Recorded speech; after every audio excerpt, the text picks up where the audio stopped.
Good morning, everybody. The 10,085th meeting of the Security Council is called to an order.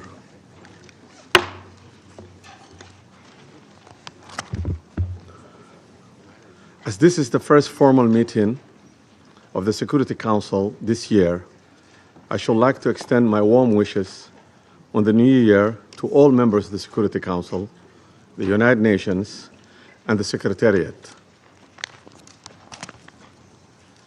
In presiding over this first formal meeting of the Council in 2026, I'm happy to welcome the new members, Bahrain, Colombia, Democratic Republic of Congo, Latvia, and Liberia. We look forward to their participation in the work of the Council. Their experience and wisdom will be invaluable assistance in the discharge of the Council's responsibility. I shall also take this opportunity to express the Council's gratitude to the outgoing members, namely Algeria, Guyana, Republic of Korea, Sierra Leone, and Slovenia, for their important contributions to the work of the Council during their terms. I shall also like to take this opportunity to pay tribute on behalf of the Council to His Excellency, Mr. Samuel Zobogar, a permanent representative of Slovenia, for his service as the President of the Council for the month of December. I'm sure I speak for all members of the Council in expressing deep appreciation to Ambassador Zobogar and his team for this great diplomatic skill with which they conducted the Council's business last month. The provisional agenda of this meeting is the threat to international peace and security. The agenda is adopted. In accordance with Rule 37 of the Council's Provisional Rules of Procedure, I invite the representatives of Argentina, Brazil, Chile, Cuba, Eritrea, Islamic Republic of Iran, Mexico, Nicaragua, Paraguay, South Africa, Spain, Trinidad and Tobago, Uganda, and the Bolivarian Republic of Venezuela to participate in this meeting. It's so decided. In accordance with Rule 39 of the Council's Provisional Rules of the Procedure, I invite the following briefers to participate in this meeting. Ms. Rosemary DiCarlo, the Undersecretary General for the Political and Peace-Building Affairs. Mr. Jeffrey Sachs, President of UN Sustainable Development Solutions Network and Director of Center for Sustainable Development at Columbia University, and Ms. Mercedes de Freitas, Founder and Executive Director of Transparencia Venezuela. It's so decided. Security Council will now begin its consideration for item 2 of the agenda. I now give the floor to Ms. Rosemary DiCarlo.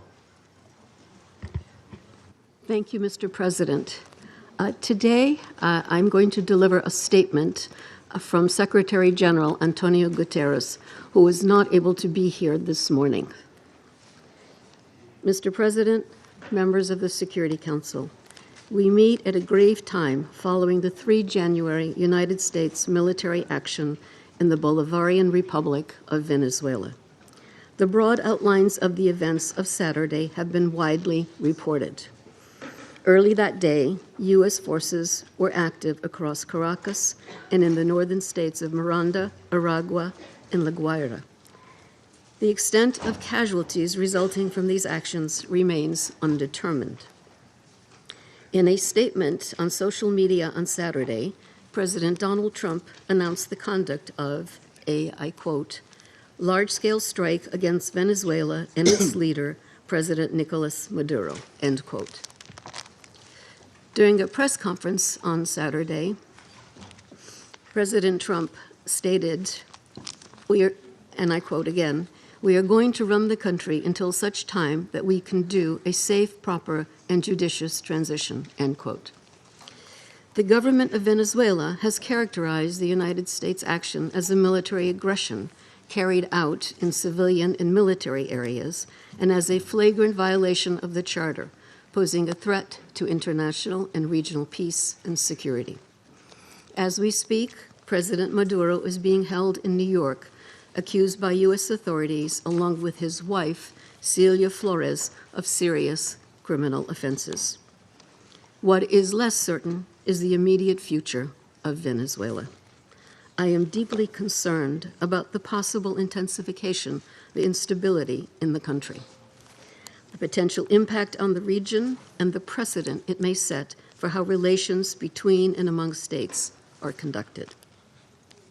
Mr. President, the situation in Venezuela has been a matter of regional and international concern for many years now. Attention on the country only grew following the contested presidential elections in July 2024. The panel of electoral experts I appointed at the Venezuelan government's request to accompany the elections highlighted serious issues. We have consistently called for the full transparency and the complete publication of the results of the elections. As reported to the Council on 23 December, the Office of the High Commissioner for Human Rights has cataloged serious violations.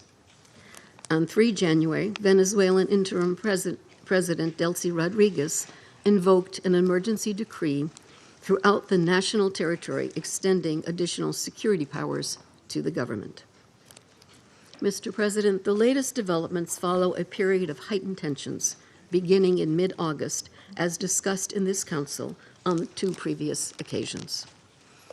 I have consistently stressed the imperative of full respect by all for international law, including the Charter of the United Nations, which provides the foundation for the maintenance of international peace and security.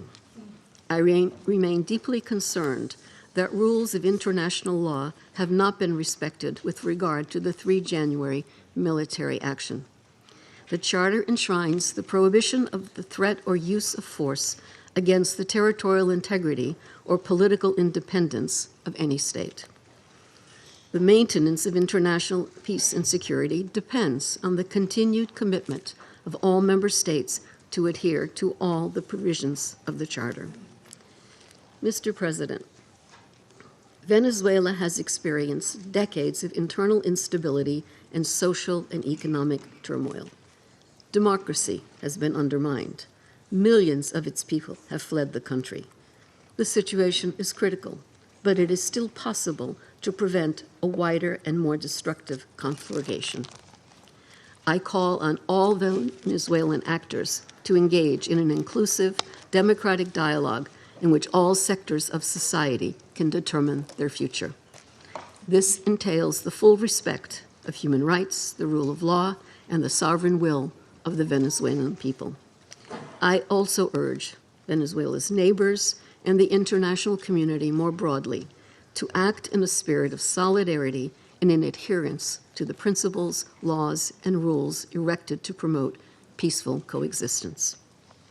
I welcome and am ready to support all efforts aimed at assisting Venezuelans in finding a peaceful way forward.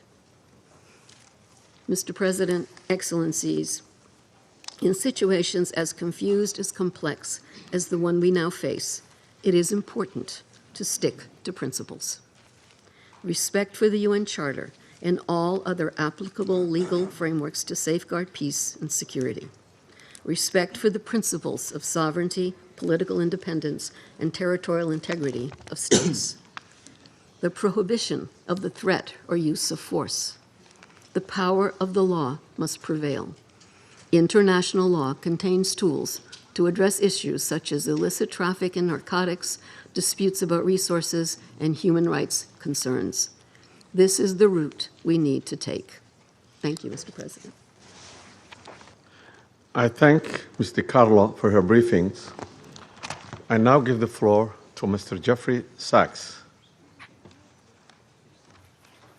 Mr. President, distinguished members of the Security Council, the issue before the Council today is not the character of the government of Venezuela. The issue is whether any member state, by force, coercion, or economic strangulation, has the right to determine Venezuela's political future or to exercise control over its affairs. This question goes directly to Article 2, Section 4 of the United Nations Charter, which prohibits the threat or use of force against the territorial integrity or political independence of any state. The Council must decide whether that prohibition is to be upheld or abandoned. Abandoning it would carry consequences of the gravest kind. Let me offer some background. Since 1947, the United States foreign policy has repeatedly employed force, covert action, and political manipulation to bring about regime change in other countries. This is a matter of carefully documented historical record. In her book, Covert Regime Change, political scientist Lindsay O'Rourke documents 70 attempted U.S. regime change operations between 1947 and 1989 alone. These practices did not end with the Cold War. Since 1989, major United States regime change operations undertaken without authorization by the Security Council have included, among the most consequential, Iraq 2003, Libya 2011, Syria beginning in 2011, Honduras 2009, Ukraine 2014, and Venezuela from 2002 onward. The methods employed are well established and well documented. They include open warfare, covert intelligence operations, instigation of unrest, support for armed groups, manipulation of mass and social media, bribery of military and civilian officials, targeted assassinations, false flag operations, and economic warfare. These measures are illegal under the UN Charter, and they typically result in ongoing violence, lethal conflict, political instability, and deep suffering of the civilian population. The recent U.S. record with respect to Venezuela is also clear.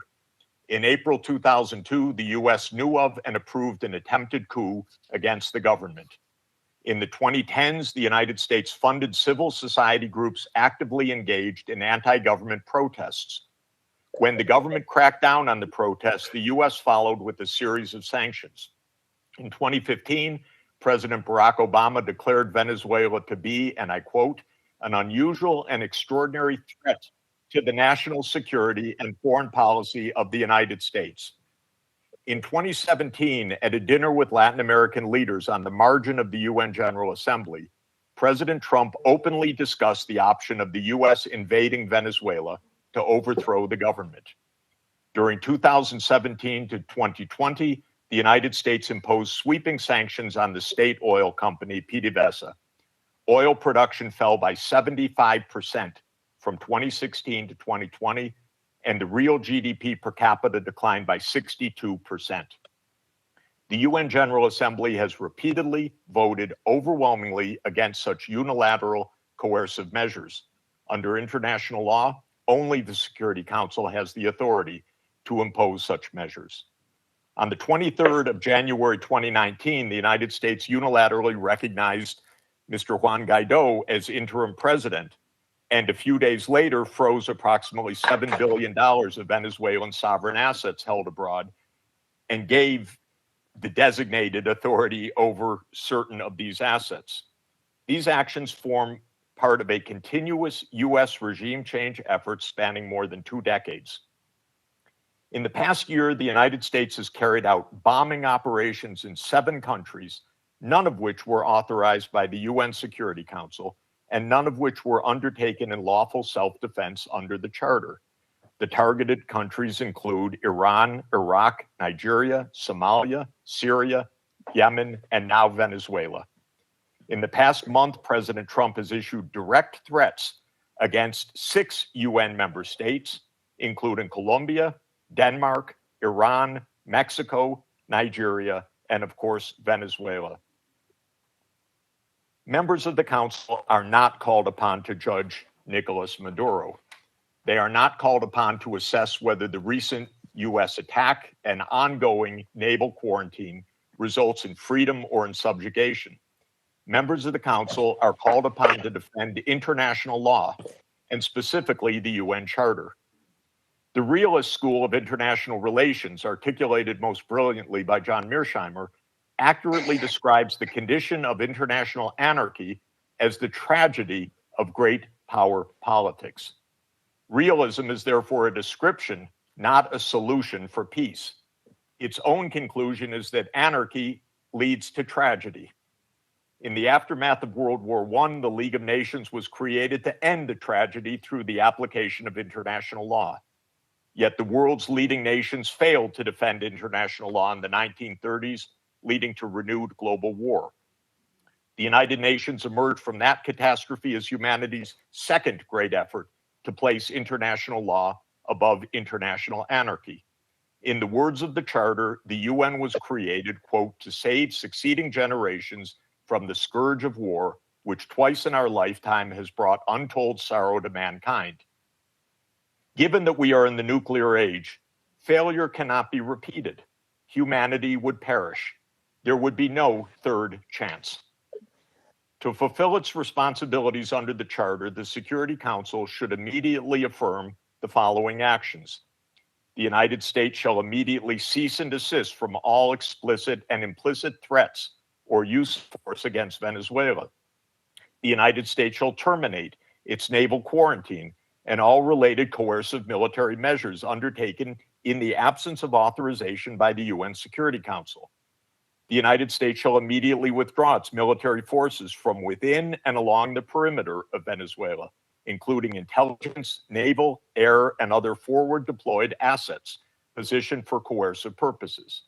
Venezuela shall adhere to the UN Charter and to the human rights protected in the Universal Declaration of Human Rights.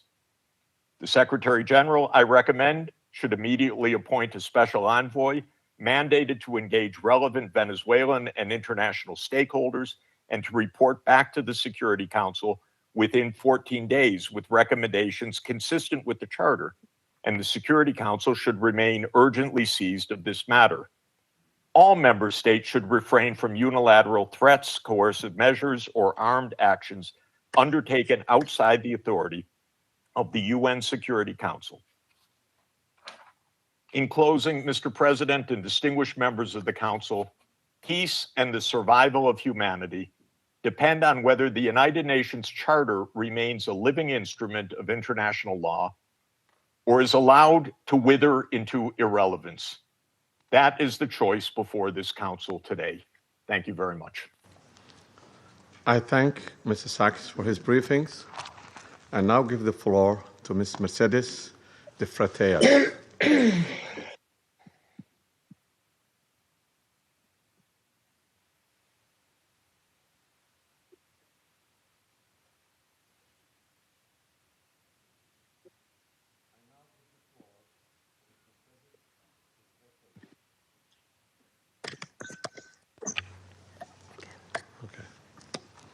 My apology. I now give the floor to Ms. Mercedes de Freitas. Good morning. I speak in Spanish. Please give the translation. Buenos días, embajadores, Good morning, representantes de estados y ambassadors, gobiernos. representatives Gracias por esta of states oportunidad. and governments. Thank you very much for giving me this opportunity to speak. Sí, sí, no me escuchan. Can you hear me? Aló, aló, ¿me Can you escuchan? hear me? ¿Me can escuchan? hear you, Disculpe, yeah. ya estoy aquí. Excuse me. Yes, we can hear you. Good morning. I speak in Spanish. Buenos días, señores embajadores, Good morning, representantes de ambassadors, estados. representatives Gracias por esta of oportunidad heads of de state and presentar los government. resultados Thank de you investigaciones que to desde Transparencia enable me to Venezuela tell you something about Transparency hemos estado Venezuela, desarrollando para the work that we have been doing. Para la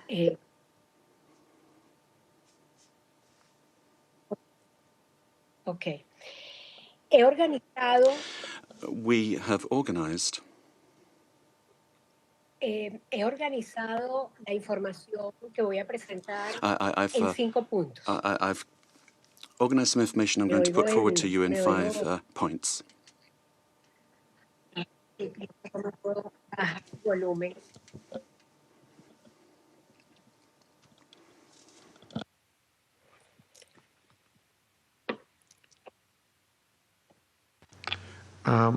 Continue. Bueno, he organizado la información que voy a presentarles en 5 puntos. I've arranged the information I'm going to give to you in Punto around número 5 uno. points. Let me make La the red de most of gran my time. corrupción First of transnacional all, de origen one, venezolano the tiene presencia con empresas, corruption in propiedades y actividades Venezuela en 73 países del mundo.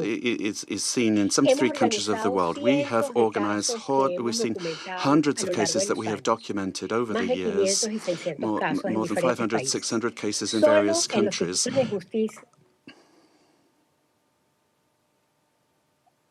Continue. We can hear you. Go ahead. Continue.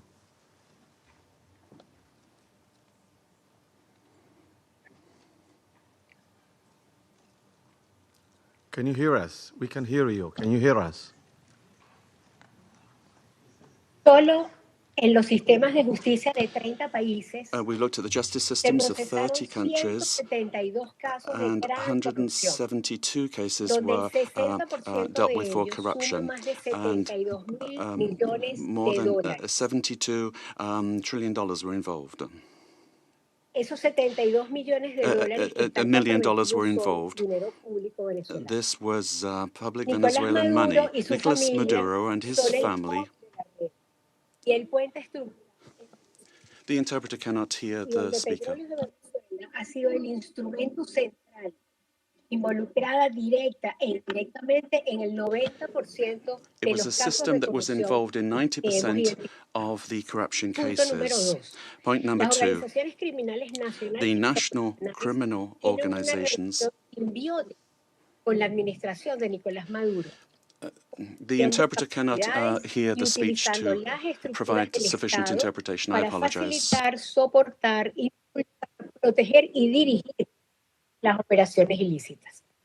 Las economías ilícitas de oro, droga, extorsión y trata de personas alcanzaron en 2024 $8.000 billones. Can you hear us? Ms. Freitas? De la producción de oro, ¿sí? Can you hear us? The interpreters cannot hear you. Can you slow down and raise your voice a little bit? Hay un delay. There is a delay, says the speaker. The problem the interpreter is having is with the quality of the sound, which is insufficient for interpretation. It's not the speed. Dígame. Sí, la oigo con delay. I'm hearing you, but with a delay, says the speaker. I can hear you, though. Okay. Please proceed now.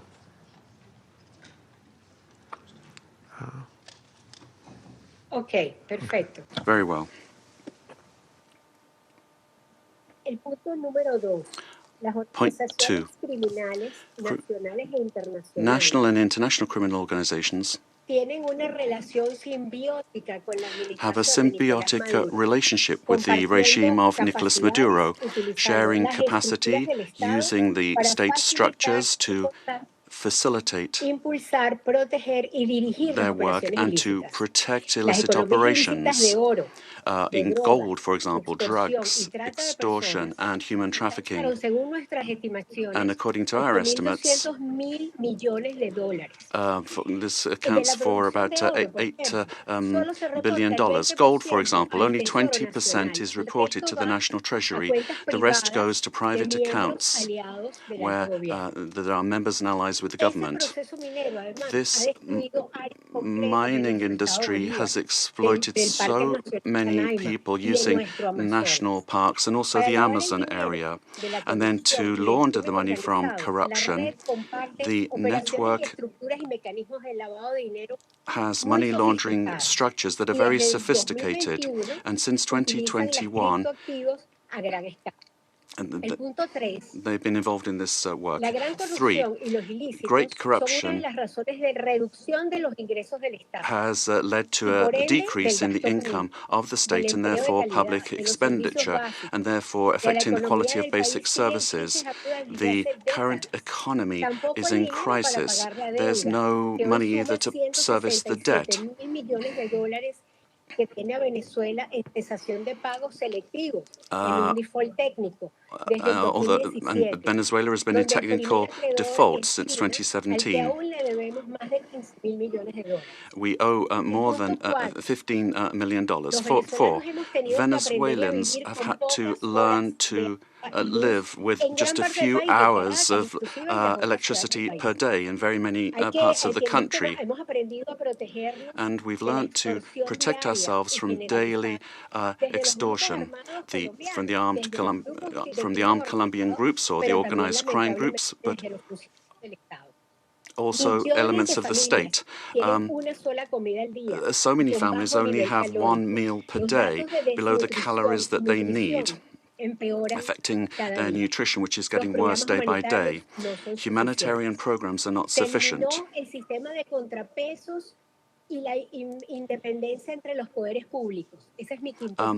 And then 5, there's no checks and balances between government departments. The government has captured all institutions, beginning with the justice institutions and also the oil company responsible for the majority of income for the country. In order to maintain control and the impunity of these illicit operations, a repressive system that's getting worse and worse is being applied. And today there are more than 1,000 political prisoners. At the end of the year, 26 people died during torture or because of a lack of medical care. United Nations has documented many of these cases. We need a transparent state that is accountable, that will guarantee the rule of law and human rights, that will protect public goods for everyone without privilege, a system that's autonomous and independent. We need investment in building capacity that will enable us to have a dignified life. We must respect the will of the Venezuelan people to live in peace and democracy. And finally, a request to you. Freedom for all political prisoners in the country. Thank you very much. I thank to Ms. Freitas for her briefing. I now give the floor to those council members who wish to make statements. I give the floor to the representative of Colombia.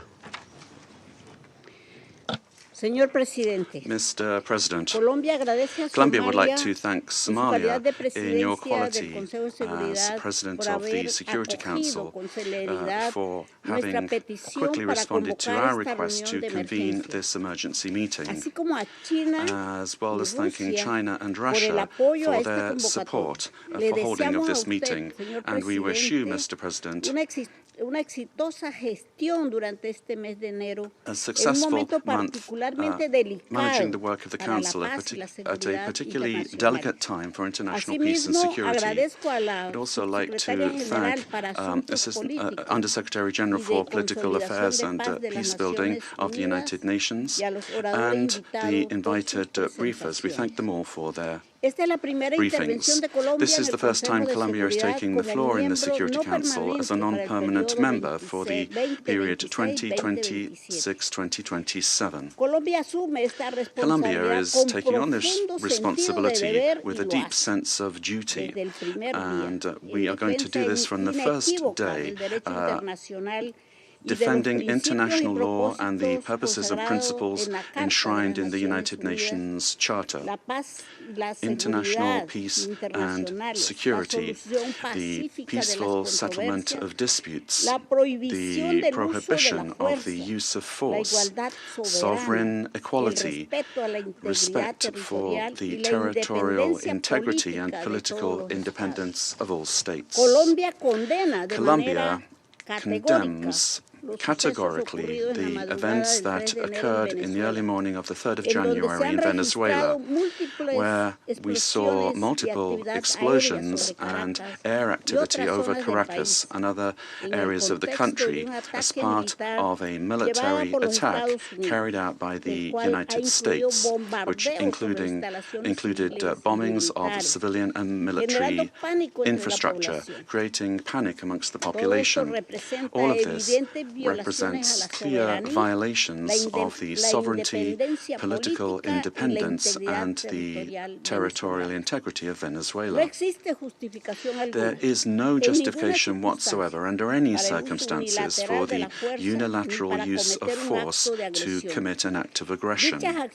Such actions constitute a serious violation of international law and the United Nations Charter, including the prohibition on the use or the threat of the use of force, the principle of the respect for sovereignty and the full authority of states over their territory, including their natural resources, the territorial integrity of states, and the principles of collective defense, particularly when they directly endanger the population and civilian assets. Defending these principles is not an option. Indeed, it's a common obligation that we have in order to preserve international peace and security. We need to remember that the provisions of the Charter allow for the use of force only under exceptional circumstances, in legitimate defense in the face of an armed attack, or when there is an express authorization by this Council in accordance with Chapter 7.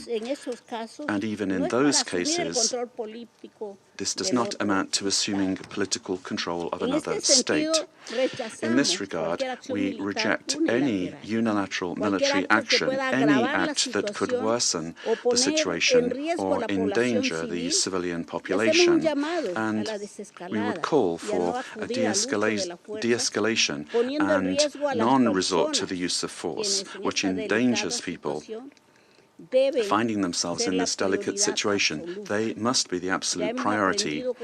We have learned from our experience that the civilian population is always the one that pays the highest price in armed conflict.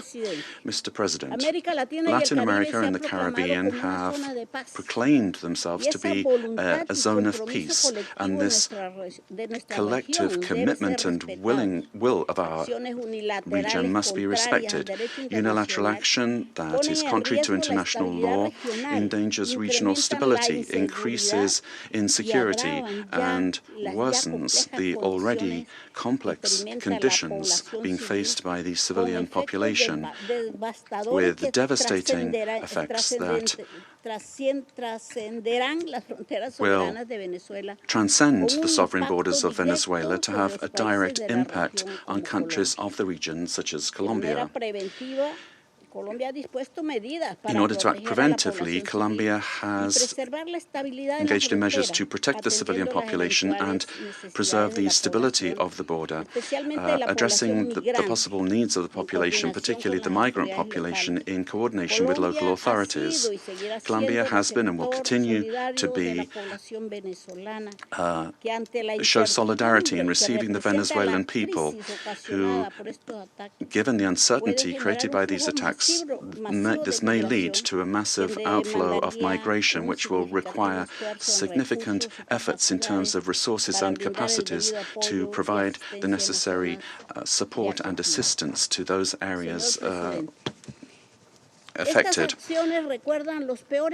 by taking in the migrants. Mr. President, these actions that we have seen remind us of the worst interference in our area in the past, in our zone of peace, and calls to mind the commitment that we have as states to resolve our differences peacefully through dialogue and negotiation or other forms of peaceful settlement in full accordance with international law and with its instruments to which we have subscribed at the hemispheric and regional levels, such as the Charter of the Organization of American States. It's also important to understand the dimension of this situation for international peace and security beyond our region, particularly when a permanent member of the Security Council takes the decision to use force and assume control unilaterally of another sovereign state, with the aim, amongst other things, of taking its natural and strategic resources. This is very worrisome for the international community, the international order that was established after the Second World War, and flagrantly violates international law and is in clear contradiction with the United Nations Charter and the very goal for which this council was created.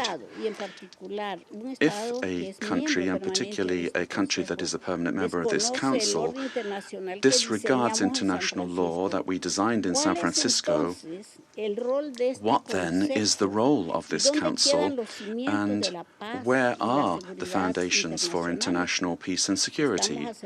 We are accepting that the law and the interests of the strongest prevail over multilateralism and over agreements that we have forged with dialogue and diplomacy in this very chamber.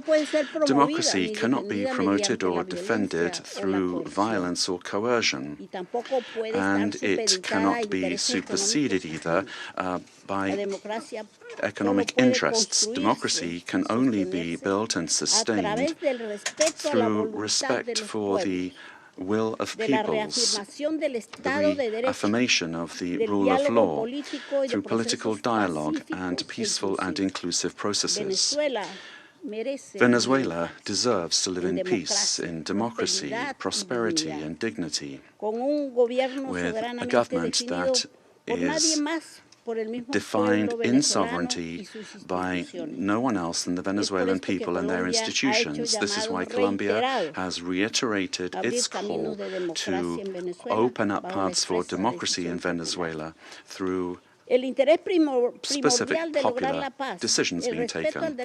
The importance of preserving peace, respect for international law, and the protection of life and human rights must prevail over anything else. Colombia reaffirms its conviction that working tirelessly under these principles in our new role as a non-permanent member of the Security Council is what we plan to do, and we make ourselves available, good offices available for a diplomatic way out of the current crisis in this brotherly country.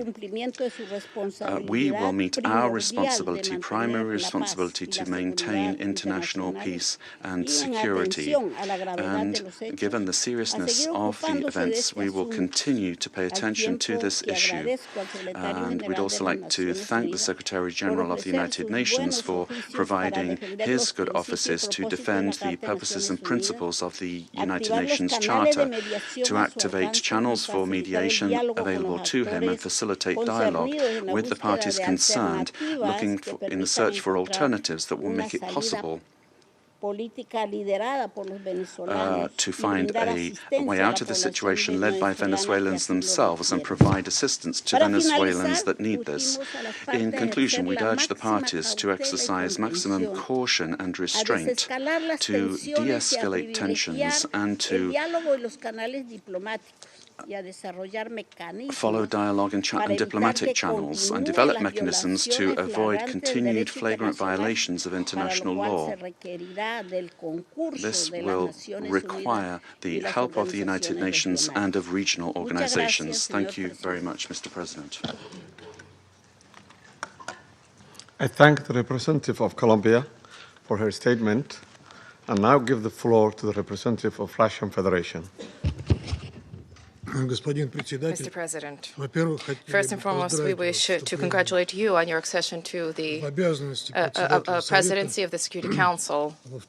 And second, we wish to welcome the newly elected members of the Security Council. The beginning of this new year shocked all of those throughout the world who cherished the hope that respect for international law and non-intervention in domestic affairs of other states, as well as a reliance upon diplomacy and seeking of compromise, became key principles in the work of the new U.S. administration. The assault against the leader of Venezuela, compounded by the deaths of dozens of Venezuelan and Cuban citizens, in the eyes of many, has become a harbinger of a turn back to the era of lawlessness and U.S. domination by force, chaos, and lawlessness, which continues to afflict dozens of states in various regions of the world.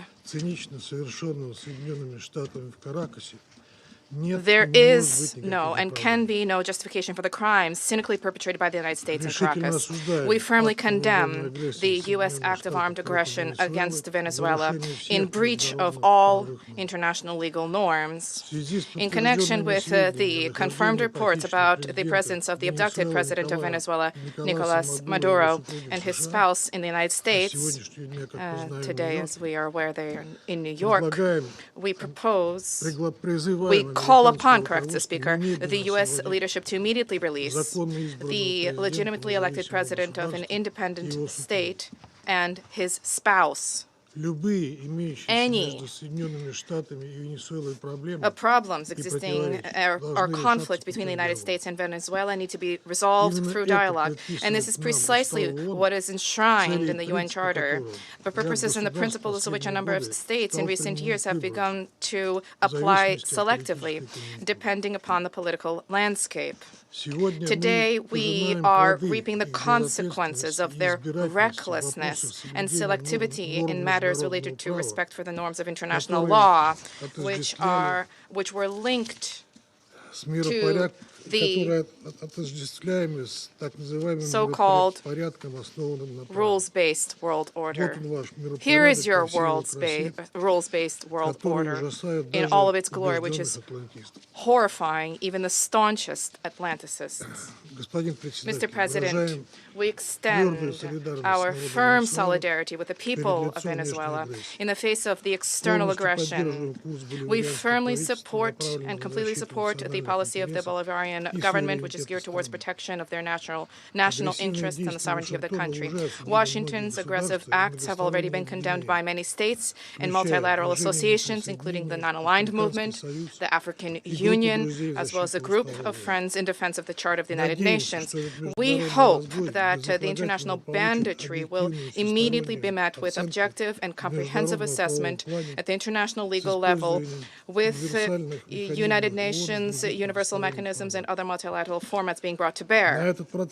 This process must not be impacted by the recognition or non-recognition by any given states or groups of states of the legitimacy of Nicolas Maduro.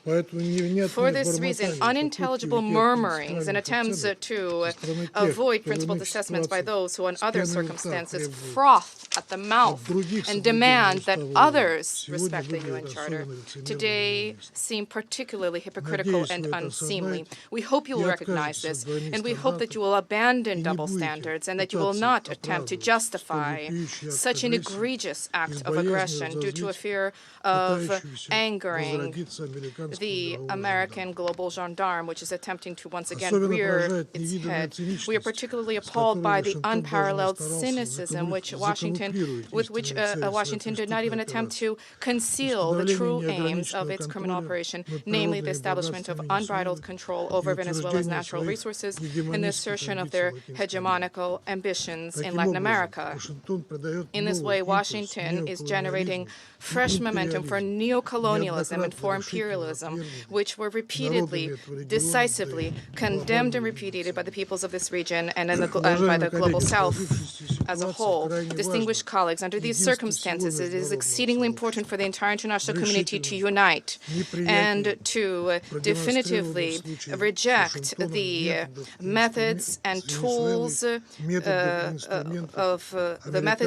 of U.S. military foreign policy, which have been demonstrated in the case of Venezuela. This is the only way it is possible to compel Washington to revisit and to abandon their dangerous misconceptions. As we stated during previous meetings on Venezuela, the bell now tolls across the region, ringing for every country of the Western Hemisphere. The bell is ringing for all UN member states and for the future of the organization itself. Failing to hear this call today is tantamount to projecting cowardice and the lack of principle, essentially blessing ongoing encroachments of international law and rejecting civilized international conduct as a whole.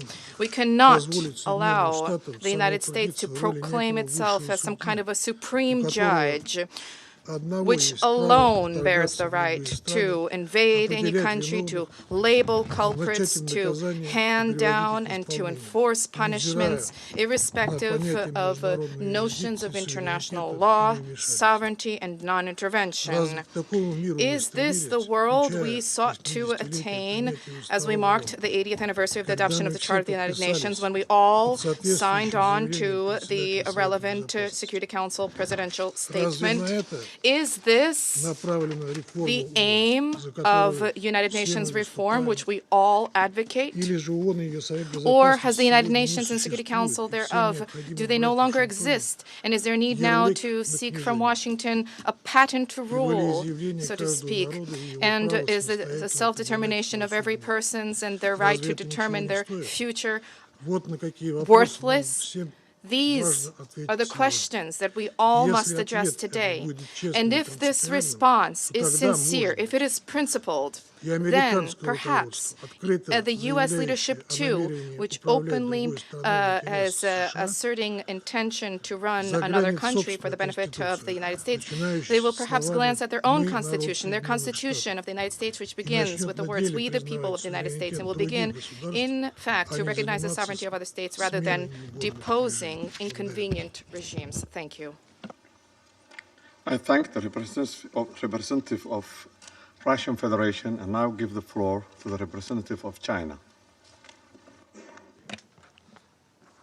主席， President. 中方支持安理会就美国对委内瑞拉发动军事打击召开紧急会议。感谢迪卡洛副秘书长宣读古特雷斯秘书长的通报。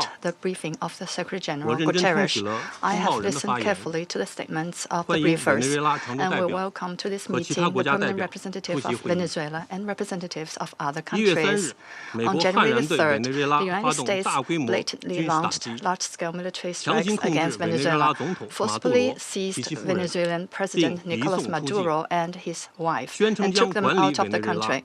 It claimed that it will run Venezuela and even didn't rule out launching a second round of military operations on an even larger scale.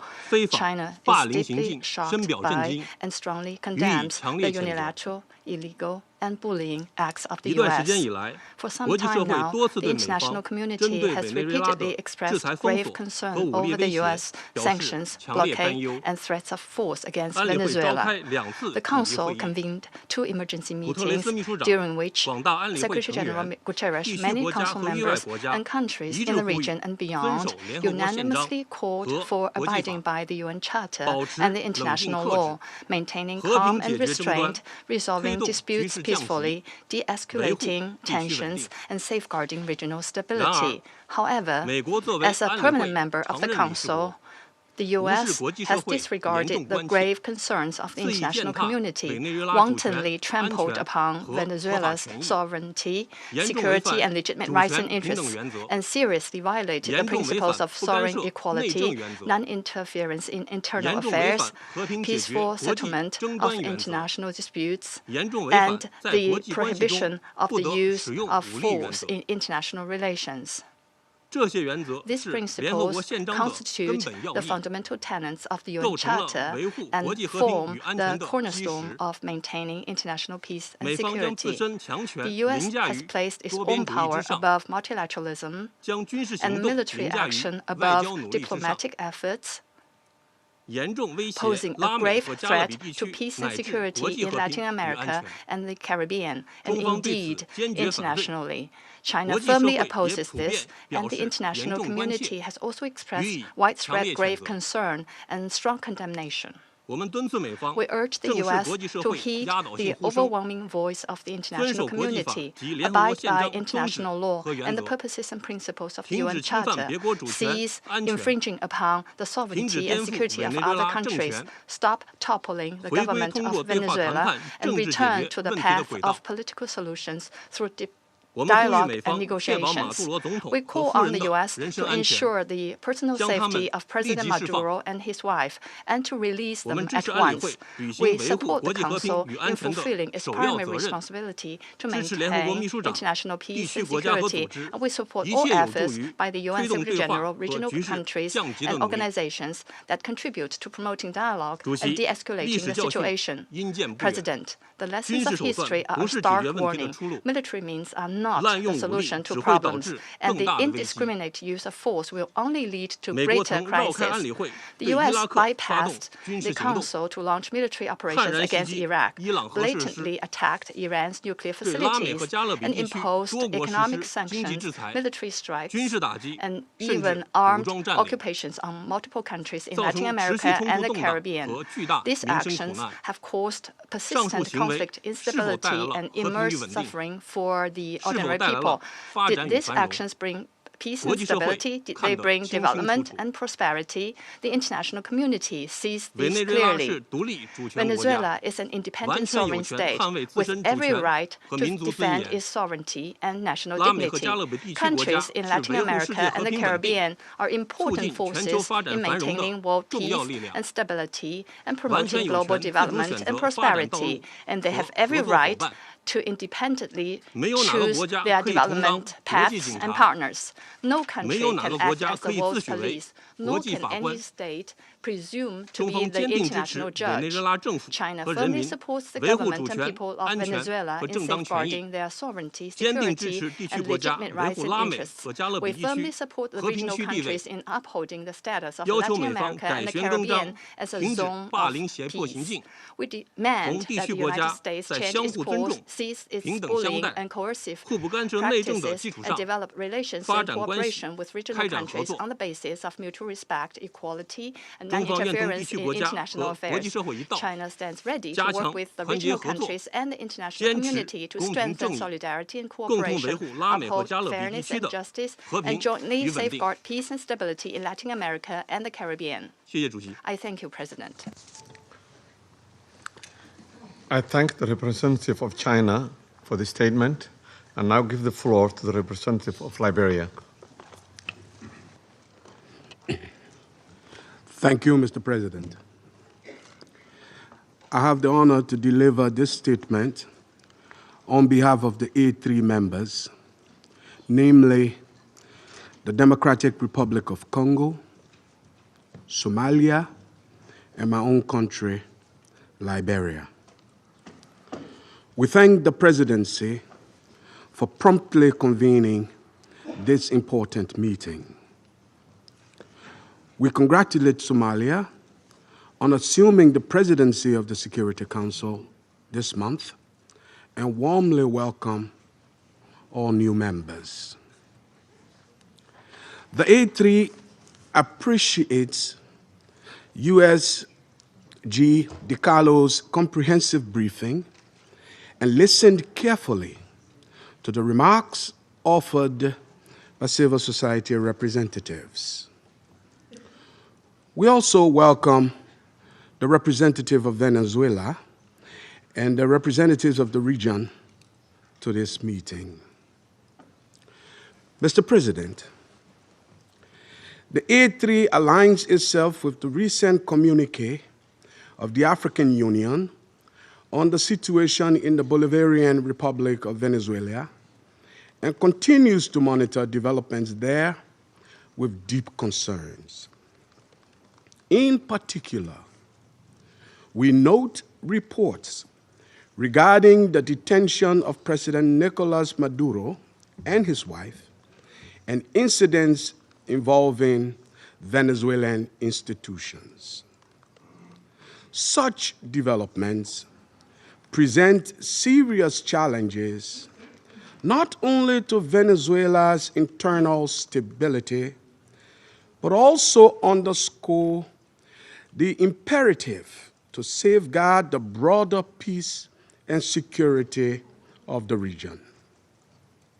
The A3 remains steadfast in its commitment to the fundamental principles of international law, including the full respect for the sovereignty and territorial integrity of states as enshrined in the Charter of the United Nations in the interest of regional stability and international peace.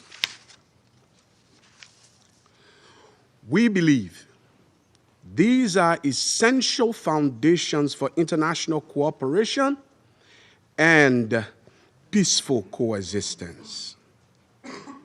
Our position underscores the importance of dialogue, the peaceful settlement of disputes, and respect for constitutional and institutional frameworks. Mr. President, the complex situation in Venezuela requires a comprehensive response that is both inclusive and nationally owned. We continue to hold that a sustainable and peaceful resolution can only be found through constructive dialogue among Venezuelans themselves with genuine respect for the aspiration and rights of the Venezuelan people and with the constructive support of the international community. The A3 expresses its solidarity with the people of Venezuela and reiterates the African Union's commitment to peace, stability, and mutual respect among nations and regions. It's important for all parties, both within Venezuela and in the broader international community, to exercise restraint and responsibility, upholding international law and avoiding any action that could escalate tension or threaten regional stability.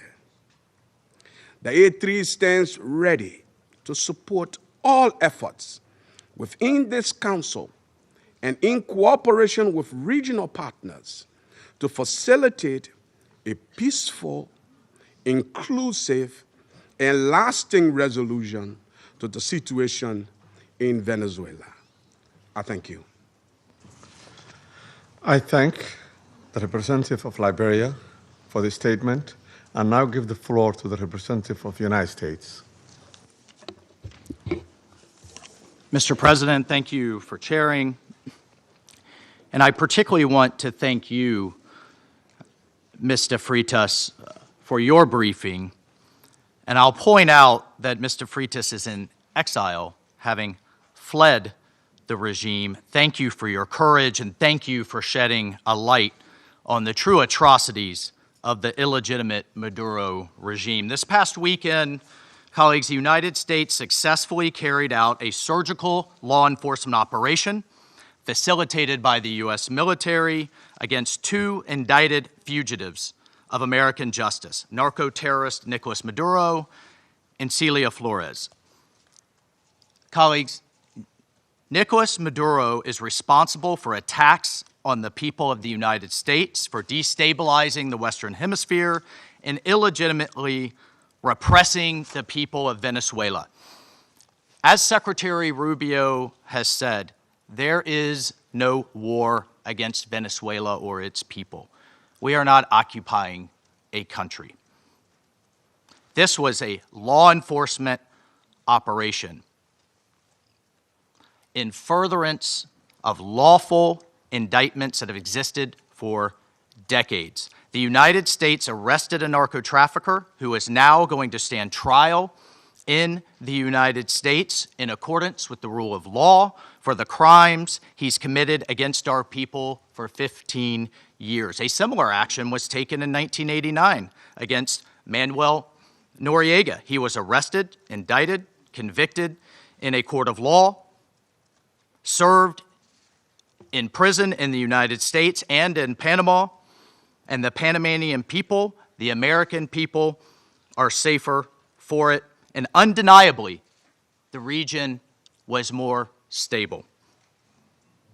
This law enforcement action was directed consistent with the President of the United States' responsibility as Commander-in-Chief to protect Americans at home and abroad against a fugitive who is directly responsible for narco-terrorism that has killed hundreds of thousands of Americans and created destabilizing violence throughout our hemisphere. Nicolas Maduro and his co-defendant, Celia Flores, have been transferred here to the United States to stand trial for their crimes. Maduro was indicted by a grand jury in the Southern District of New York and faces very serious criminal charges for his involvement in a wide-ranging conspiracy to conduct narco-terrorism, to traffic cocaine and other drugs, and conducting international weapons trafficking. The overwhelming evidence of his crimes will be presented openly in U.S. court proceedings. Colleagues, Maduro is not just an indicted drug trafficker. He was an illegitimate so-called president. He was not a head of state. For years, Maduro and his cronies have manipulated Venezuela's electoral system to maintain their illegitimate grip on power. In fact, just 2 years ago, in 2024, a UN panel of experts report found that the election in that year was absolutely and completely a farce and fell well short of the most basic transparency and integrity measures essential to upholding credible elections. If the UN and the United Nations in this body confers legitimacy on an illegitimate narco-terrorist and the same treatment in this charter of a democratically elected president or head of state, what kind of organization is this? We should note that over 50 countries, many nations, including the European Union, including a number of Latin American countries in the region, and of course the United States, again, over 50 countries rejected the legitimacy of Maduro's re-election following the disputed 2024 elections and do not recognize him as Venezuela's legitimately elected president.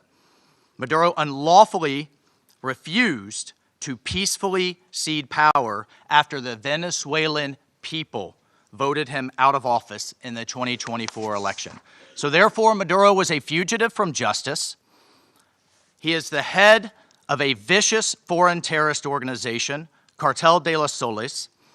This regime-sponsored enterprise coordinates with and relies on other vicious criminal organizations, namely Tren de Aragua, again, among others, to carry out its objective of using illegal narcotics as a weapon against the United States. And for its part, Tren de Aragua is a designated foreign terrorist organization with thousands of members, many of whom have unlawfully infiltrated the United States and are conducting irregular warfare and undertaking hostile actions against the American people and against the United States. It's terrorizing criminals commit brutal crimes, including murders, kidnappings, extortions, and human, drug, and weapons trafficking.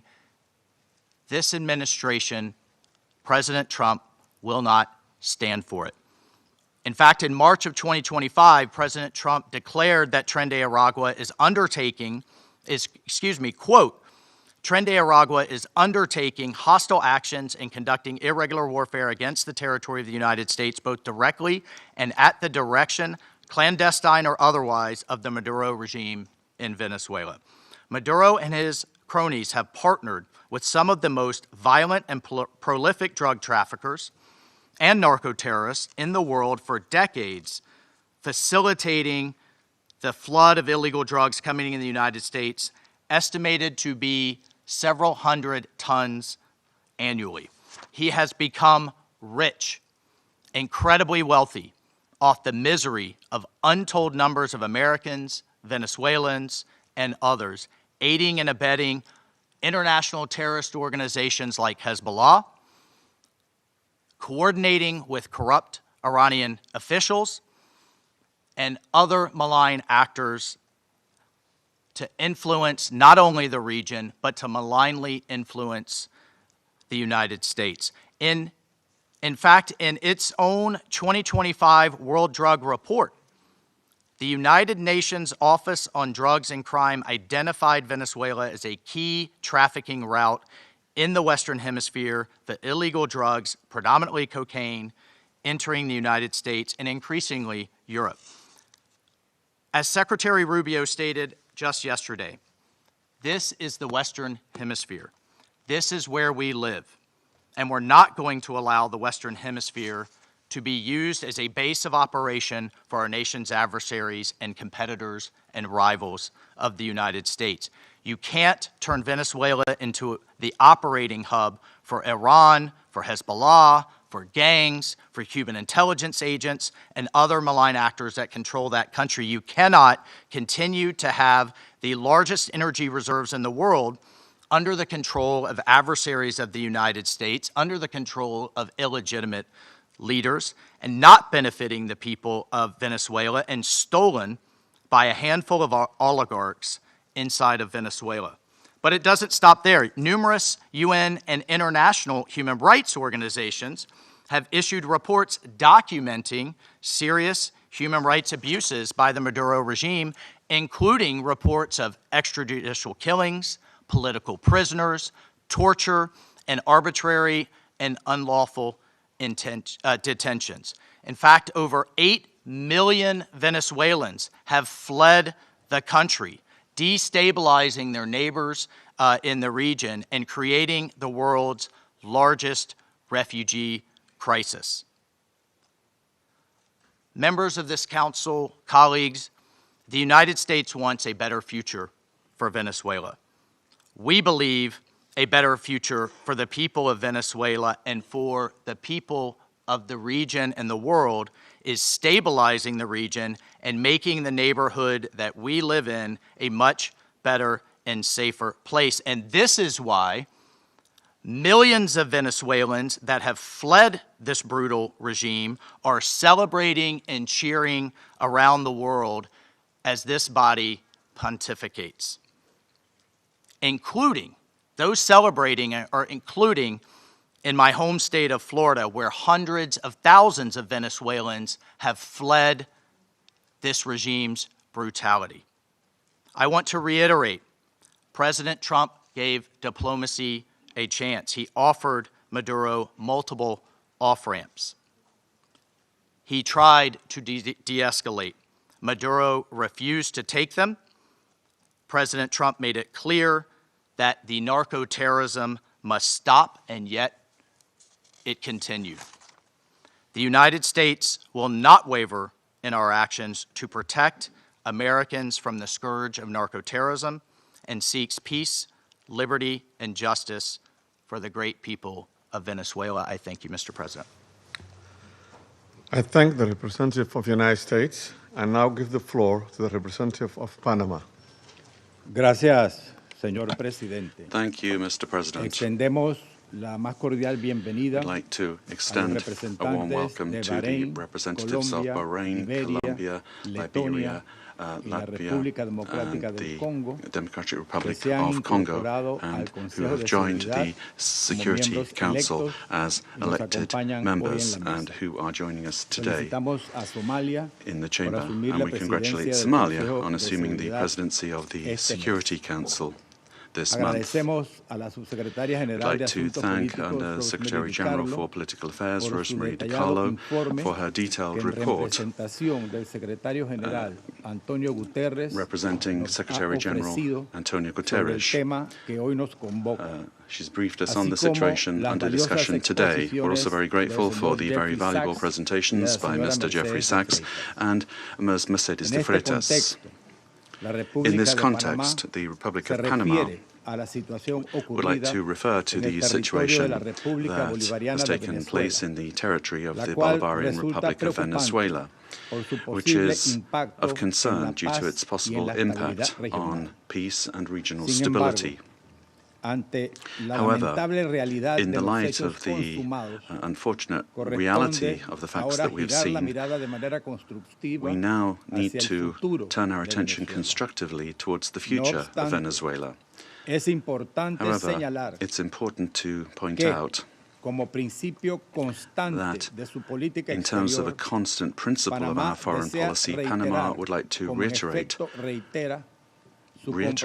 our unfailing commitment to multilateralism, to the sovereignty of states, and to the unrestricted respect for international law, especially the principles enshrined in the United Nations Charter, including non-intervention, respect for territorial integrity, and the prohibition of the use of force. This is mentioned in Article 2 of the United Nations Charter.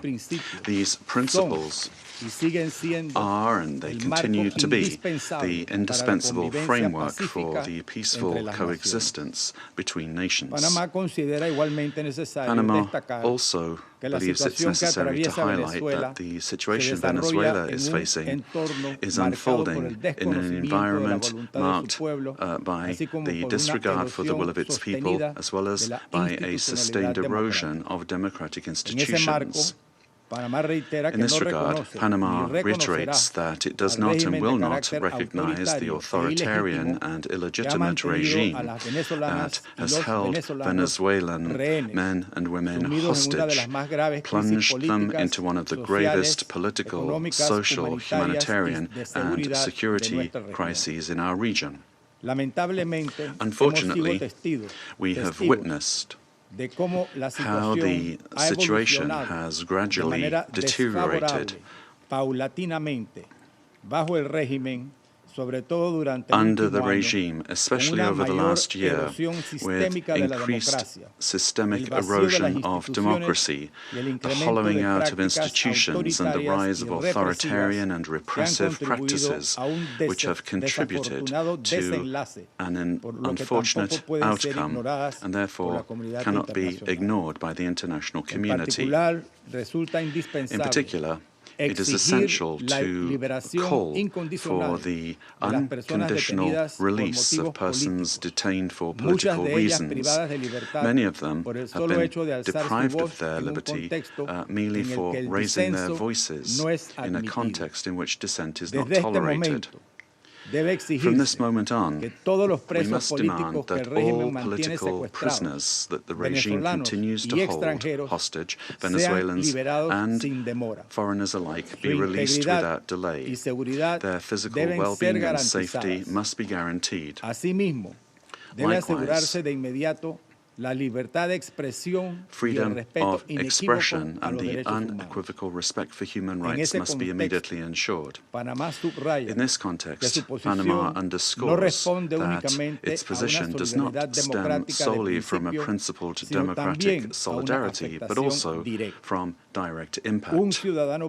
A Panamanian citizen, Mr. Olmedo Núñez, remains arbitrarily detained in Venezuela without formal charges, without due process, without full access to a defense, and without effective consular guarantees. Added to this is the human impact of a multidimensional crisis that has forced around 9 million Venezuelans, men and women, to leave their homes, compelled to live in displacement and vulnerability as a consequence of the institutional and social collapse generated by the regime. A crisis that has had significant regional repercussions, reflected both in the irregular migration flows from south to north of a significant number of Venezuelan nationals, as well as reverse migration movements, including also a lot of Venezuelans, the effects of which are felt particularly in countries of transit and destination that this affects, including Panama. And this has decisively contributed to illegal migration. In the face of this reality, Panama issues a clear and firm call for Venezuela's short-term future to be fully democratic. Power emanates from the people, and as stated by His Excellency, the President of the Republic of Panama, José Raúl Molino, the people, the true sovereign, have already spoken at the polls, granting an indisputable victory with 70% of the votes on July 28, 2024, to the opposition candidate, Mr. Edmundo González Urrutia, as well as to Maria Corina Machado, who was prevented by the regime from running despite having won the primary with 93% of the votes on October 22, 2023.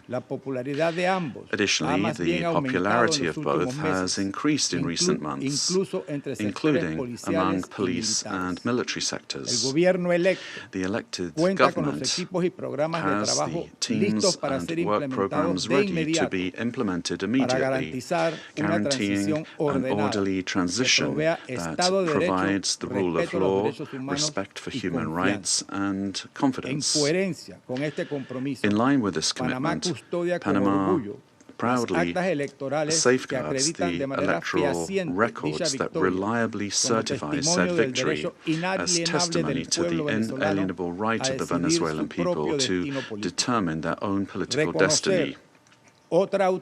Recognizing any authority other than that of the elected president would amount to legitimizing electoral fraud, normalizing authoritarianism, and undermining the universal principle of free elections as the source of legitimacy. Likewise, any attempt to establish a permanent government headed by figures from the repressive apparatus, such as Delcy Rodriguez, would constitute continuity of the system and not a genuine transition. Any political solution must be peaceful, it must be democratic, and led by the Venezuelans, with the responsible assistance of the international community, including the United Nations and regional mechanisms such as the Organization of American States.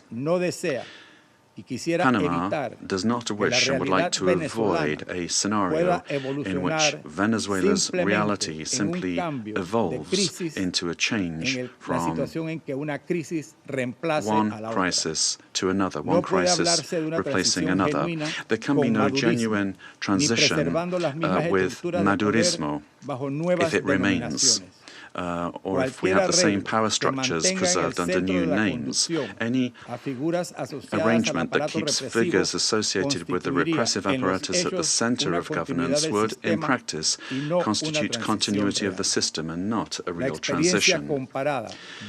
Comparative experience shows that merely nominal transitions tend to prolong conflicts, intensify migratory flows, and perpetuate regional instability to the detriment of international peace and security. Panama will always stand in solidarity with an orderly and democratic transition process, anchored in the popular will already expressed at the polls on July 28, 2024, aimed at restoring democratic institutions through an interim period strictly limited in time, the sole purpose of which is to create the conditions necessary for the effective exercise of the Venezuelan people's right to self-determination. As a country that recovered its democracy and sovereignty, Panama can state clearly that there can be no peace without legitimacy, nor legitimacy without democracy, and that every democracy is ultimately based on respect for the popular will. Mr. President, Panama, due to our commitment to multilateralism and international law, in its capacity as member of the Security Council, will continue to contribute responsibly to collective efforts aimed at preserving peace, strengthening democracy, and supporting legitimate and sustainable solutions anchored in the sovereign will of peoples and respect for international law. Thank you very much. I thank the representative of Panama for the statement and now give the floor to the representative of Latvia. Thank you, Mr. President.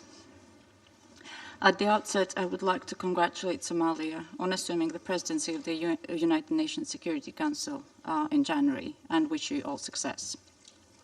Latvia takes its seat on the Council with a profound sense of honor and responsibility for this role.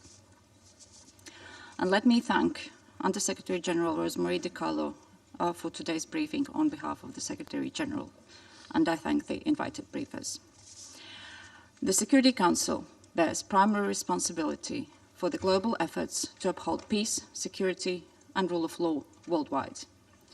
Latvia recalls that under all circumstances, the principles of international law and the UN Charter must be upheld. All efforts now focus on ensuring de-escalation and stability in Venezuela based on inclusive dialogue and broad societal support. Latvia encourages all relevant actors to prioritize diplomatic efforts and work collectively towards a peaceful, democratic, and sustainable future for Venezuela. Latvia stands in solidarity with the people of Venezuela and their right to freedom and democracy. Rights that were not respected by the Maduro regime during 2024 presidential elections and before, and which remain unmet to this day. The regime of Nicolas Maduro was rooted in mass repression, corruption, organized crime, including drug trafficking, and posed a grave threat to security of the region and the world. It has repeatedly violated the UN Charter and undermined international law, including through open support for Russia's aggression against Ukraine. The Maduro regime does not represent the will of the Venezuelan people and has relied on widespread, systematic repressions of human rights across the country to maintain power. 8 million Venezuelans have been forced to flee the country since 2014. Latvia also remains committed to working jointly together with partners to counter global transnational organized crime networks, including in Latin America and Caribbean. Such criminal activities place the lives of countless people at grave risk, particularly women and children. Addressing these challenges requires sustained cooperation in full respect of international law. Latvia continues to closely monitor the situation in Venezuela and stands prepared to continue working with its partners to support a peaceful, democratic, and just transition that reflects the aspirations of the Venezuelan people. And I thank you. I thank the representative of Latvia for her statement and now give the floor to the representative of Denmark. Thank you, Mr. President. And let me also thank Undersecretary General Tikalo for her briefing on behalf of the Secretary General. We also listened carefully to the briefing by Ms. de Freitas and Mr. Sachs. Mr. President, Denmark joins the Secretary General in expressing deep concern over the evolving situation in Venezuela. Since this Council met to discuss the situation 2 weeks ago, we have seen a drastic escalation culminating in a large-scale military operation on January 3rd. At our last meeting, Denmark urged all actors to strictly adhere to international law and to de-escalate tensions and exercise the necessary restraint. Today, we echo the Secretary General in his concern regarding the worrying implications of this military action. Independent of the situation in Venezuela, these developments constitute a dangerous precedent. International law and the UN Charter, as a pillar of the international security architecture, must be respected by all states. Denmark recalls the foundational principle of international law that forbids states from threatening or using force against another state's territorial integrity and political independence. This imperative is enshrined in Article 2, Paragraph 4 of the UN Charter. Members of the UN Security Council have a special responsibility to uphold these principles. The principles of sovereignty, political independence, and territorial integrity must be respected. The inviolability of borders is not up for negotiation. These are universal, sacrosanct principles enshrined in international law. They apply everywhere. Mr. President, once again, Denmark calls on all parties to urgently de-escalate tensions that could threaten peace and stability in the region and beyond. International disputes should be settled by peaceful means, as stated in the UN Charter. We further call on all parties to exercise maximum restraint and to engage in dialogue and diplomacy. Denmark takes note of official statements from the United States government stating that the military operations are to combat drug trafficking and stem the illicit flow of illegal narcotics. Denmark shares the priority of combating organized crime and drug trafficking, while reiterating that counter-narcotic efforts, as all other efforts, must be conducted in strict accordance with international law, including the fundamental rules and principles of the UN Charter. Mr. President, against this backdrop, Denmark wishes to recall our solidarity with the people of Venezuela. Denmark does not recognize Nicolas Maduro as the legitimate president of Venezuela following the lack of transparency and integrity in the 2024 presidential elections, which failed to meet basic democratic standards. In Maduro's attempts to cling to power, his authoritarian regime grew increasingly oppressive. His regime bears responsibility for widespread and systematic violations of human rights against his fellow citizens, and he should be held accountable. The victims of the Maduro regime's alleged crimes against humanity have to be heard. The Venezuelan people have a right to democracy and self-determination exercised through peaceful, inclusive, and credible democratic processes, free from fear of political persecution, intimidation, or repression, and external political interference. This includes the rights of Venezuelans alone to determine their political, economic, and social future without coercion, pressure, or manipulation by external actors. No state should seek to influence political outcomes in Venezuela through the use or threat of force or through other means inconsistent with international law. Venezuela's future can be decided only by the Venezuelans. We call on all parties and stakeholders to come together for a negotiated and peaceful transition to democratic rule in a process led by and owned by Venezuelans. At this critical and uncertain time, it is imperative that all parties fully respect human rights and international law. Denmark remains committed to supporting Venezuela and the aspirations of its people on its path to lasting political stability. I thank you. I thank the representative of Denmark for her statement and now give the floor to the representative of the United Kingdom. Thank you, President. I congratulate Somalia on the assumption of the presidency of the Council for the month of January. And I thank our briefers for their remarks. Colleagues, the Venezuelan people have suffered for years. This Council now meets at a pivotal moment for Venezuela's future. Maduro's actions created extreme levels of poverty, violent repression, and failing basic services. His regime's rule precipitated a displacement crisis affecting the whole region. The United Kingdom has long been clear that Maduro's claim to power was fraudulent. To date, Venezuela's National Electoral Council has failed to publish the full results of the July 2024 presidential elections, and independent domestic and international reports also observed significant irregularities and a lack of transparency. President, the United Kingdom wants to see a safe and peaceful transition to a legitimate government that reflects the will of the Venezuelan people. They deserve a government which reflects their vote at the ballot box and delivers a more stable, prosperous future for all Venezuelans.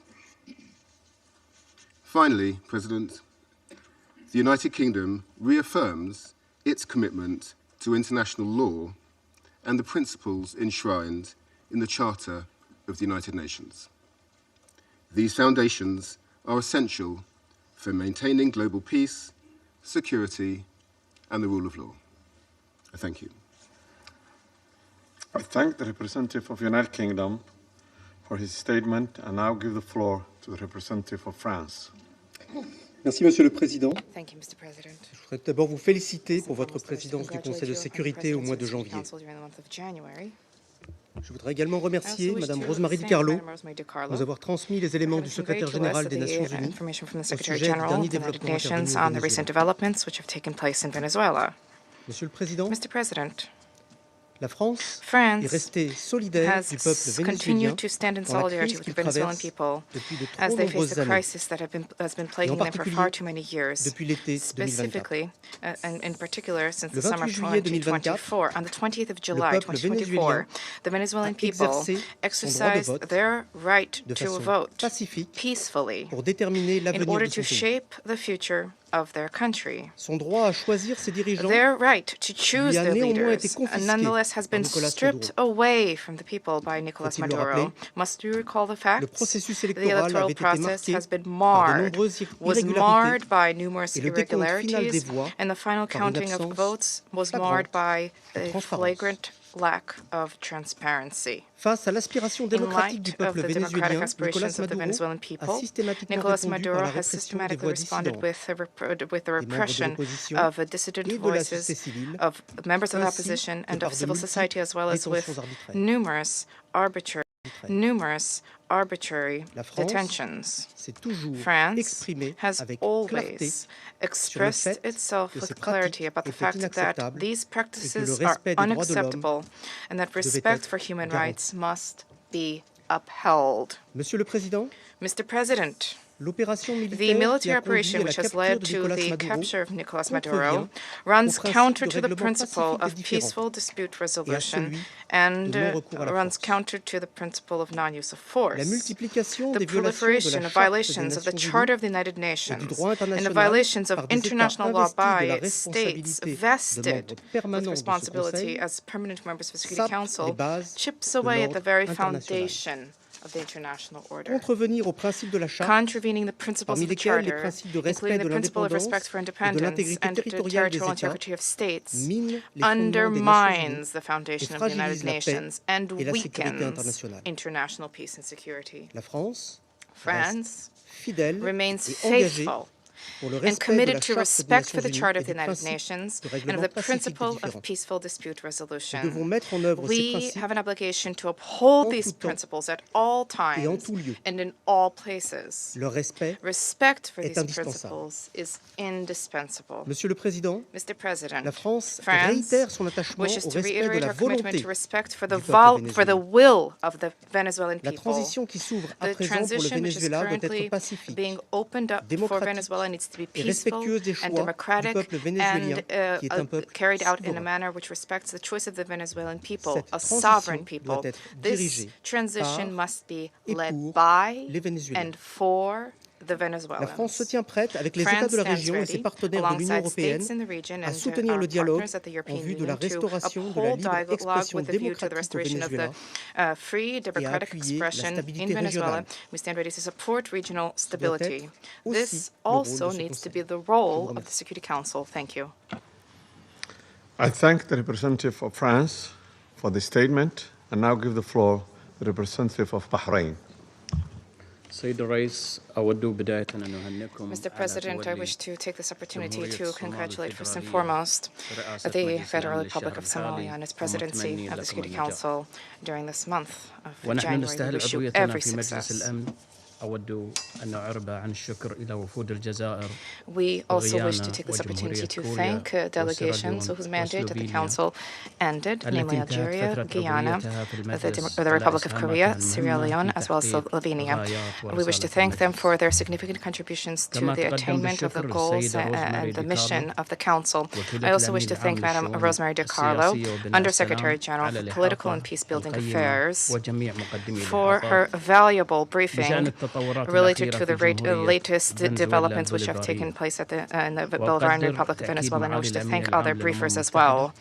We appreciate the reaffirmation by His Excellency the Secretary General of the United Nations, reaffirmation of the commitment to the fundamental principles of the Charter of the United Nations, a commitment to the peaceful diplomatic resolution of disputes. The Kingdom of Bahrain supports the call of the Secretary General for all stakeholders in Venezuela to engage in inclusive dialogue which guarantees respect for international law, and this in order to ease tensions, to preserve regional stability, and to avoid any potential adverse repercussions for security and stability in the region. The Kingdom of Bahrain also extends its support for efforts undertaken at the regional and international levels in order to reduce tensions and to enhance diplomatic means in order to provide for international peace and security.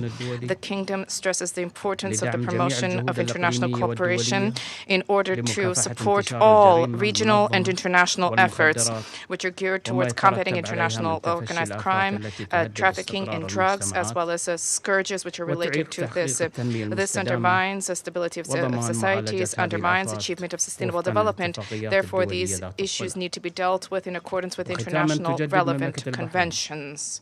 By way of conclusion, the Kingdom of Bahrain reaffirms our support for regional and international efforts to achieve a political lasting solution in the Bolivarian Republic of Venezuela. This needs to be achieved through regional cooperation and with respect for national sovereignty.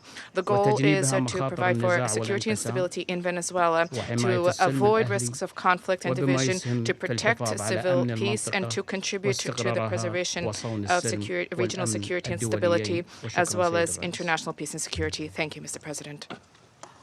I thank the representative of Bahrain for the statement, and now give the floor to the representative of Pakistan.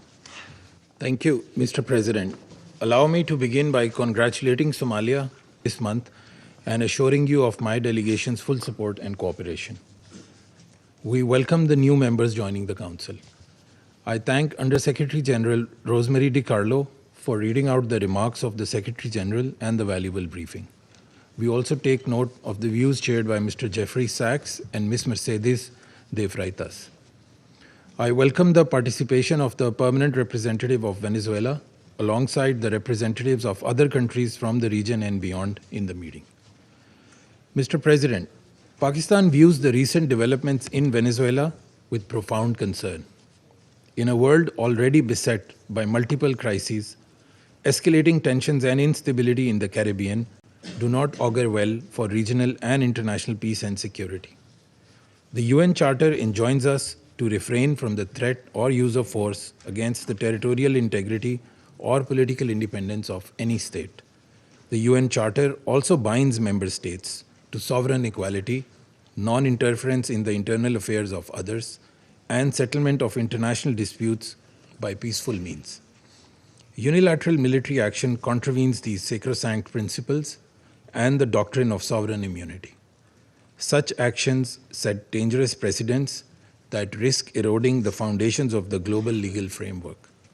They also fuel instability, which, as history has shown time and again, can lead to unpredictable and uncontrollable outcomes for years to come. Mr. President, at this critical juncture, the path forward must be one of dialogue and diplomacy. Durable solutions to political differences can only be found through peaceful means, with full respect for the will of the Venezuelan people, free from any external interference. We hope that Latin American and the Caribbean region, as a zone of peace, will remain free from conflict and confrontation and continue its march towards enhanced regional cooperation and improved prosperity for the people. We urge all parties to exercise maximum restraint, de-escalate tensions, pursue peaceful coexistence, refrain from any actions that could exacerbate the volatile situation, and engage in dialogue, including by utilizing the sincere offers of mediation. The good offices of the Secretary General also always remain available for that purpose. Lastly, Mr. President, I affirm Pakistan's commitment to contributing constructively to the discharge of the Security Council's primary responsibility for addressing the threat to international peace and security by diffusing tensions, promoting pacific settlement, and upholding respect for international law and the UN Charter.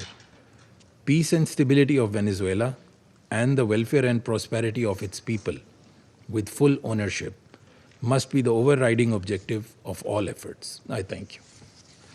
I thank the representative of Pakistan for the statement, and now give the floor to the representative of Greece. Thank you, Mr. President. At the outset, I would like to congratulate Somalia for assuming the presidency of the Council for the month of January, and I would like to welcome the newly elected members joining the Council. I would also like to thank USG DiCarlo for her briefing on behalf of the Secretary General, as well as Mr. Sachs and Ms. De Freitas for their remarks. Mr. President, Greece is closely monitoring developments in Venezuela. We urge all actors to exercise maximum restraint and to refrain from actions that would deepen the crisis and undermine prospects for peace and stability. Greece reiterates that the Charter of the United Nations and international law, including human rights law, must always be respected. We also recall the obligation of all parties to protect civilians, especially in times of heightened tensions.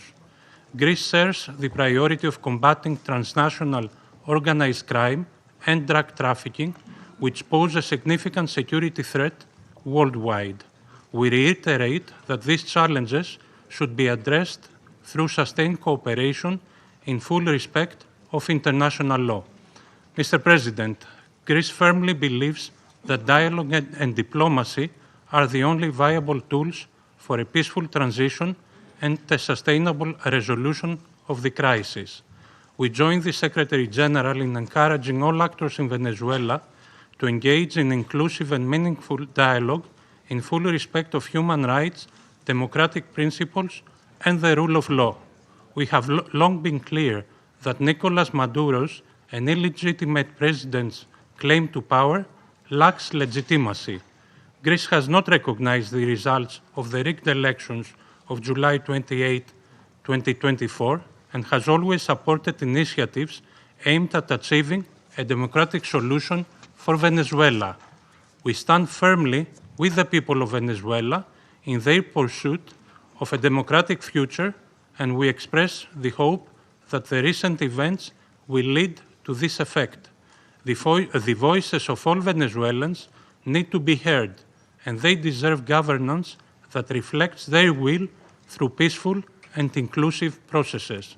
In this spirit, we will continue to support efforts aimed at achieving a peaceful, negotiated transition that ensures the will of all Venezuelans is fully respected. Greece stands ready to support all regional and international efforts aimed at the peaceful resolution of the crisis in line with the Charter of the United Nations and international law. I thank you. I thank the representative of Greece for this statement and now give the floor to the representative of Bolivarian Republic of Venezuela. Muchas gracias, señor presidente. Thank you very much, Mr. President. Antes de abordar el fondo de Before coming to the substance of our statement today, I think we need to make an institutional clarification. We note with concern that an attempt is being made to present to the Security Council a supposed representative of civil society, a person whose public career trajectory bears the hallmarks of sustained funding from foreign governments and transnational corporations. This has been the case for years, as well as participation in processes of political destabilization and the promotion of institutional breakdown in her own country. The instrumental use of this person to legitimize narratives of confrontation, justify the use of force, or minimize violations of international law does not contribute in any way to the purposes of this Council or to the strengthening of multilateralism. On the contrary, it erodes the credibility of the debates and distorts the Security Council's mandate entrusted with the maintenance of international peace and security. Mr. President, on January 3, 2026 is a date of profound historical significance, not only for Venezuela, but for the international system as a whole. On that day, the Bolivarian Republic of Venezuela was the target of an illegitimate armed attack, lacking any legal justification by the government of the United States of America, which included bombing of our territory, the loss of civilian and military lives, the destruction of civilian infrastructure, essential infrastructure, and the kidnapping of the constitutional president of the Republic, Nicolas Maduro Moros, and the First Lady Celia Flores.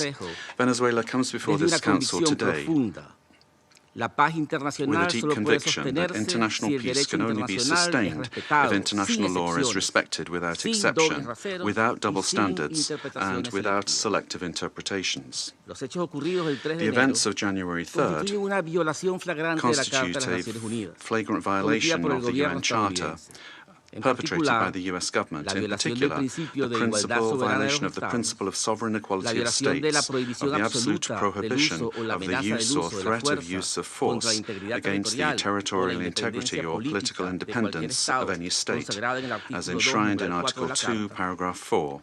And a violation of the duty to settle disputes by peaceful means.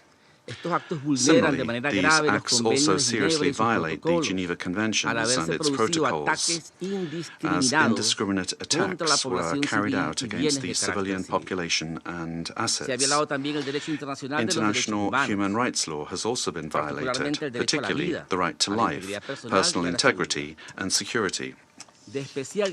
Of particular seriousness is the kidnapping of the President of the Republic by the government of the United States of America, which constitutes a direct violation of an essential norm of the international legal order, namely the personal immunity of heads of state in office.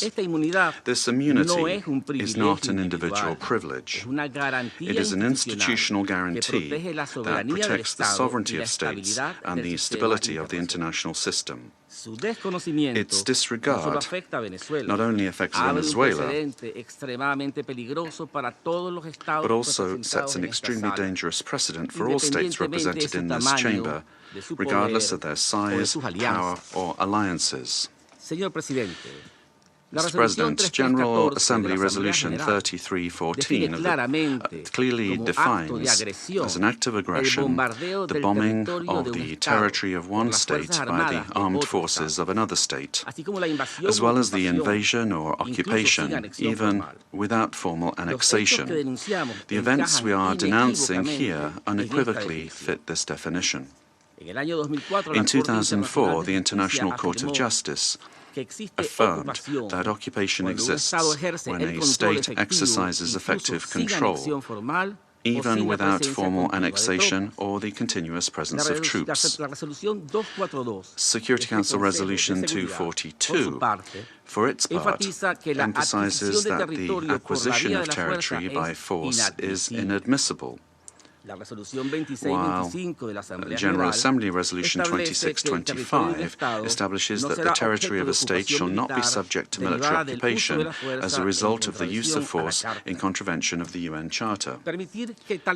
Allowing such acts to go without an effective answer would amount to normalizing the replacement of law by might, while eroding the very foundations of the collective security system.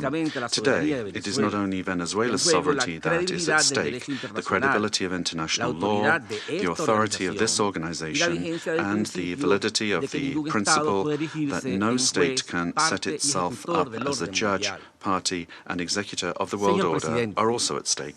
Mr. President, we cannot ignore a central element of this U.S. aggression. Venezuela is the victim of these attacks because of its natural resources. Our country's oil, energy, strategic resources, and geopolitical position have historically been factors of greed and external pressure. When force is used to control resources, impose governments, or redesign states, we are faced with a logic that harks back to the worst practices of colonialism and neocolonialism.